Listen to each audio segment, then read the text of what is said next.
I think if I ask you, can you explain the concept of money to me like I'm five? Maybe that's too much, but like, what is the what is like value? What is money, and what is currency? Hmm. Maybe Yeah. that's even So a bigger question. yeah, I'm so bad at this because I just go off on tangents. But the core I'll steer you. I'll concept, steer you. yeah, the core concept of money versus currency is that money is a store of value, and currency is not a store of value. And the reason is it goes back to what you originally said: And the store value rules is I can, versus rulers. Oh, I'm yeah. sorry. Go ahead. No, no, no. But like store value is when I put in value for a job or a venture, someone pays me value in money that they also earned by giving value. Right. That's the Yeah, concept, so if you right? think of it in terms of time and energy, that might even be a Yes. better Yes. idea. Because Yes. let's say you're going to work and you're working a 40-hour work week. Well, a lot of people understand that, wait a second, I'm working 40 hours, but after I account for taxes, it's like I only worked 30 hours. Man, that's not fair, right? Because everybody thinks about that. Everybody understands that, especially if you're paycheck to paycheck. Yeah. I remember when I first came out of school, I was paycheck to paycheck, and I was thinking, man, I'm not buying that watch. That watch is 3 days worth of work. So hell no, I'm not buying that watch, right? Yeah. You think of things in terms of Yeah. hours, like how many hours do I have to work to earn this? Well, if you think of money and currency the same way as in time and energy, well, you're doing the 40-hour work week. After taxes, you're down to 32 hours.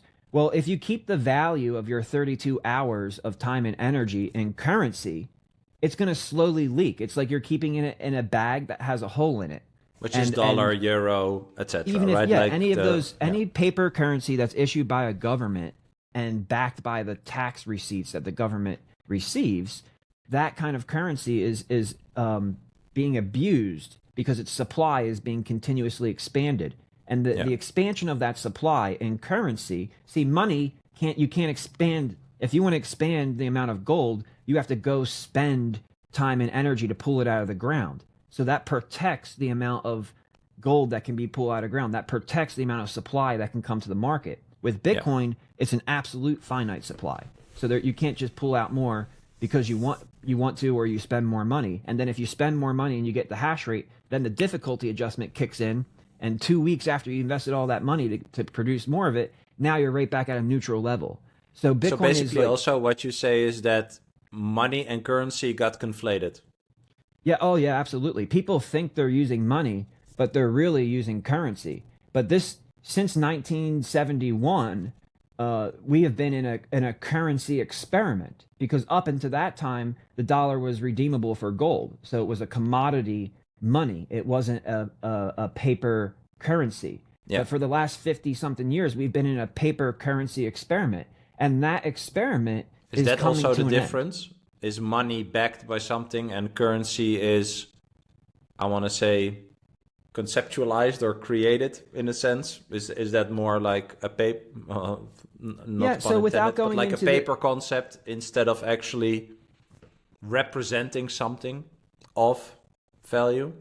Yeah, I think the best and easiest way to think about it is paper currency is backed by taxes because Yeah. The that's really income what of it's the backed by, government. the income of the government. So the fact that the government is legally allowed to tax its people, that is what backs paper currency. Because ultimately paper currency, just like that commodity paper money, it derived its value from the underlying asset, which was gold. Well, the underlying asset here is government treasury, it's government debt.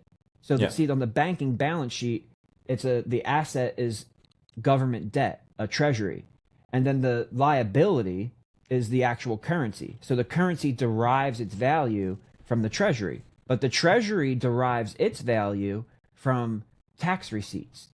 So Yeah. the revenue of the government is really what backs the paper currency. And that should be alarming people because as the economy is slowing down, the revenue of the government is going to go down.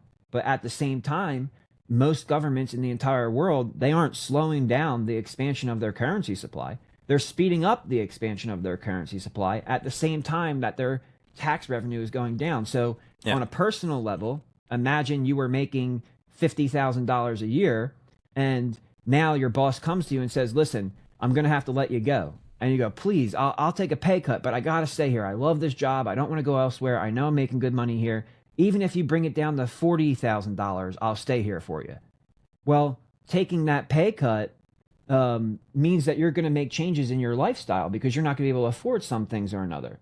Well, the government is making that decision for you, and it's done through inflation. So as they continue to expand that currency supply, and you continue to trade your time and energy, they actually dilute your time and energy. They take away the value of your time and energy through issuing more and more treasuries. And as they issue more and more treasuries, that's what really creates the problem of inflation. And now they're doing it at a higher interest rate. So and I know you millennials. Is the simple illustration perhaps, let's say there's 1,000 units of money and I own 10. And tomorrow the government decides there's going to be 2,000 amounts of money, units of money.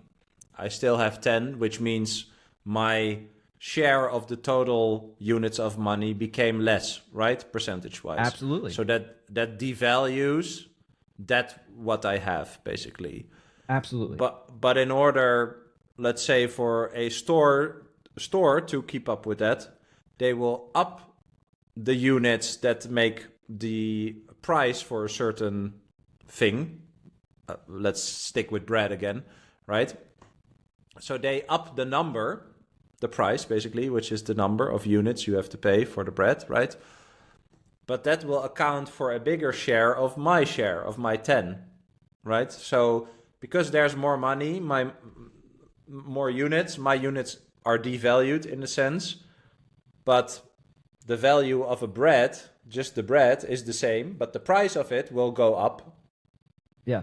Because there is more units of the money, which makes me, it impacts me in a way that I can buy less bread. Let's keep it with bread, but like I can buy less, right? Like that's basically what happens. And if somebody got lost in that, because that is a very great simplification of how that process works. But let me peel the onion back just one more layer, because now what's happening is the grocery store is paying a higher cost to get the bread on their shelf.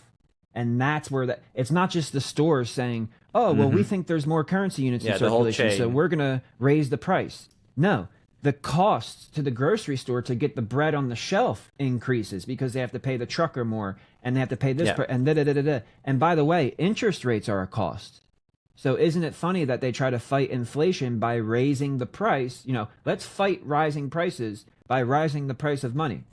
That doesn't make sense at all. If you want to help alleviate price pressures, then what you need to do is you need to reduce a business's cost. Because if you can reduce the cost for a business, they can lower the price. Yeah. And higher interest rates are a higher cost. And as that same exact process you said, there's more units, so I own a smaller percentage of those units, and because of the increase of the units, the price goes up. Yes, but the additional price pressure comes from the increased cost, and that cost gets pushed to the consumer, from the producer to the consumer. So it's like a double whammy. It's not only the devaluation of the currency through the increase of the supply, but then it's also the positive price pressures created by the increased cost through the devaluation of the currency that get pushed to the consumer. It's a double whammy.